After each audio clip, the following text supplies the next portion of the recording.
Hi all, welcome to technical Eduzone. അപ്പോൾ നമ്മുടെ LSTD overseer grade 1 shortlist അവിടെ വന്നിട്ടുണ്ട്. അതായത് കാറ്റഗറി നമ്പർ 584/2024.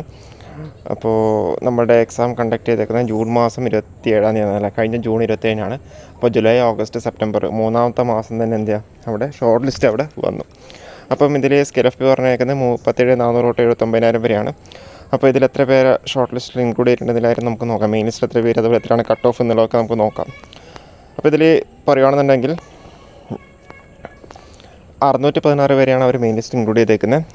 സപ്ലിമെൻ്ററി ലിസ്റ്റിൽ 620 വരും, ഡിഫറെൻ്റ് ഏബിൾഡ് കാറ്റഗറീസിൽ 18. അപ്പം ടോട്ടൽ 1254 പേരാണ് എന്ത് ചെയ്യുന്നത് അവർ ലിസ്റ്റിൽ ഇൻക്ലൂഡ് ചെയ്തേക്കുന്നത്. അപ്പോൾ ഇതിൽ കട്ട് ഓഫ് മാർക്കായിട്ട് വന്നിട്ടുള്ളത് 73 അതിൽ കൂടുതൽ മാർക്കുള്ളവരെന്താ അവർ മെയിൻ ലിസ്റ്റിൽ ഇൻക്ലൂഡ് ചെയ്തിട്ടുണ്ട്. ഓക്കെ, അപ്പോൾ ഈ ഒരു രീതിയിലാണ് അവിടെ ലിസ്റ്റ് വന്നേക്കുന്നത്. അപ്പോൾ ഇനിയിപ്പോൾ നിങ്ങളുടെ വൺ ടൈം വെരിഫിക്കേഷൻ കഴിയാത്തവരാണെന്നുണ്ടെങ്കിൽ എന്ത് എത്രയും പെട്ടെന്ന് അതിൻ്റെ ഷെഡ്യൂളും കാര്യങ്ങളൊക്കെ വരുന്നുണ്ടാവും. അപ്പോൾ വൺസ് ഡോക്യുമെൻറ്റ് വെരിഫിക്കേഷൻ കഴിഞ്ഞ് കഴിഞ്ഞാൽ നിങ്ങൾക്ക് എന്ത് ചെയ്യാം, അവിടെ ഫൈനൽ റാങ്ക് ലിസ്റ്റ് വരുന്നുണ്ടാവും. കാരണം വെച്ചാൽ ഇതൊരു ഇൻ്റർവ്യൂ ഒന്നും ഇല്ലാത്തൊരു പോസ്റ്റാണല്ലോ.